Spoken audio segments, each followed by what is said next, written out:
Hey again everyone, and welcome back to the channel for the next episode in our ongoing new figure showcase series, where we take a look at a newer figure I'm adding into the collection.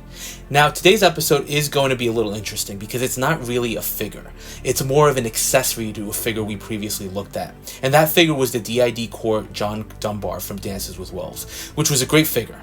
You can go back and watch that review on the channel if you're interested in just kind of what came with that piece. But DID Corp also released Cisco, the horse that Kevin Costner's character will say befriends during the movie, because he is one of his main companions for the majority, and surprisingly a character in his own right. Now the box, not really going to show it because it's basically just a cardboard box with some print work and a sticker, and mine got wrecked during shipping, but the horse made it to me intact.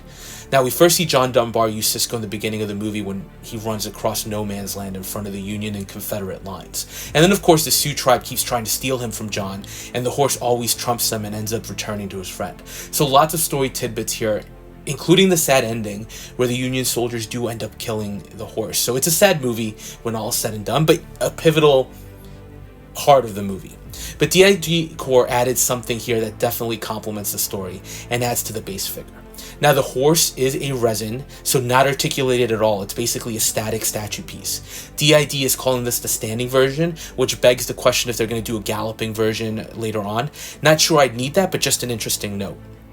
But look, what are you getting here besides the horse, which is a pretty decent sized piece, and I immediately questioned where I'm going to display him because he's really big. But imagine once you put the figure on, he's going to be even bigger and taller. But again, let's look at what you're getting here. And for a diorama piece, so to speak, there's some nice extras. So besides the horse itself, he does already come preset with the saddle, resting on a saddle blanket, and he does have the reins pre-attached, which is good because it's actually a pretty decent setup of components that have to get placed. You do also get a few extras. First you get is the US flag. He does have a holster for the rifle, which is pretty neat, and then he does include two blankets that connect to the saddle, as well as this small hanging piece that supports the sword on the saddle, saddlebags, and a canteen. So lots of interesting things here, and I think before we move to look at the items in a little bit more detail, I like the flexibility you have for display because there are tons of options here, and if you've seen the movie, you can recreate a lot of the moments by adding components or removing them. So let's start with the saddlebag and rifle holster. Pretty nicely done. First thing to note with this and the rest of the items, these are all real leather. So that's a home run in my book, especially because the last thing I want for these is to start flaking. Now the holster for the rifle, pretty nice and elegant. Works well with the rifle from the figure and it clips onto the saddle. And then the saddlebags do open and they have little slots where you can actually connect this and lock onto the saddle. So everything works nicely together. Canteen is nice to see. You can remove the cap and it has an almost denim feel to it. And it does tie into the saddle as well. Nothing groundbreaking here, but you know, I'm glad to get it. Blanket rolls, I'm not going to show these unrolled because I feel like I'll never get them back together the way they're supposed to, but it's an interesting system. You get these three real leather belt ties that hold the rolls together, again real leather with real metal buckles, and you do have to untie these one at a time and hook them onto the saddle. So you'll see that later on with the horse, but it's nice that everything is actually functional and thought out, so lots of credit to DID. Now the last accessory is the US flag, so this is very scene specific, although again if you're just looking for a Civil War figure you can use him in any way. But this is from the scene where Lieutenant Dunbar ends up going to try to make an impression on his Sioux neighbors, where he has his full ceremonial uniform on, and the flag is great. The pole is actually real wood, while the flag is true fabric.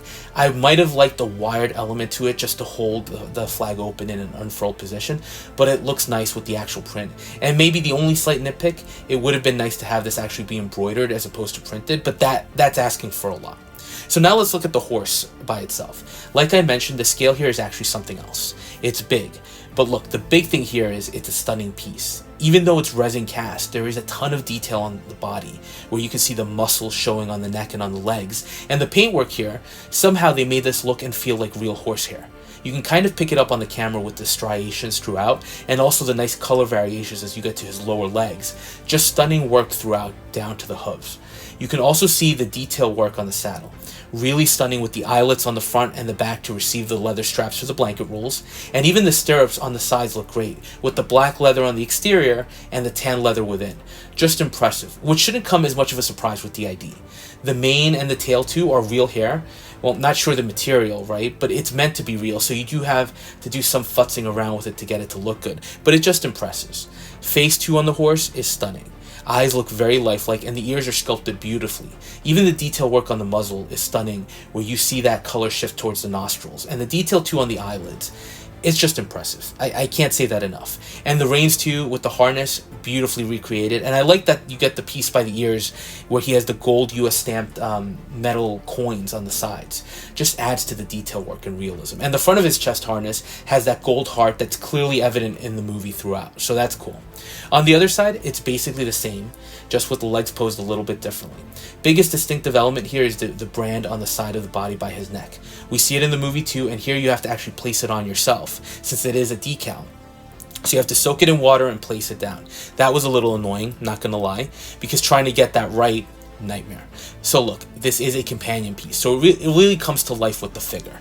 So the first thing I had in mind was to recreate a few scenes from the movie, because there are some really pivotal ones, like 4 looks that I had in mind, with the first one being the full like dress uniform, let's say, for the figure, with the horse fully set up with everything on it, since that's pretty memorable, and it would be a great way to showcase everything that you're getting here, right, all those accessories. But I also wanted to do some of the other scenes from the movie, like from the beginning, right, the scene where he's running across the lines with his arms outstretched.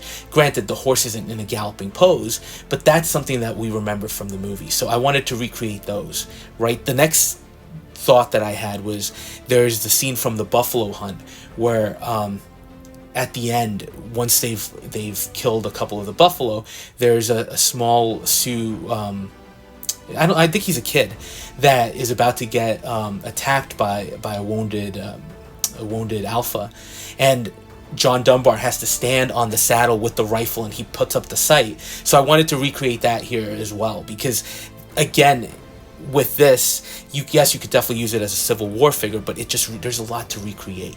And then the last scene that I had in mind was just a more standard, with the standard Union uniform and him riding on the horse, which I think, listen, if you haven't even seen the movie, that pretty much stands out.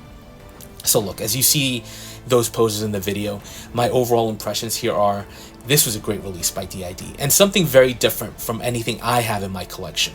We've gotten other horses from other companies before, so it's not to say that they've innovated by giving us a horse, but it's something unique. For me, at least for the first time. For me, the biggest debate is going to be, how do I display this? Not just the horse, but even the figure. If you do want everything displayed, there's an option. But then again, there's so many key moments from the movie to recreate. So look, I was very excited to get this in hand, and I think it turned out great. But let me know your thoughts on this one. And as always, thanks for watching. And if you are enjoying the content, please consider dropping a like, comment, or subscribing, and we'll touch base on the next video.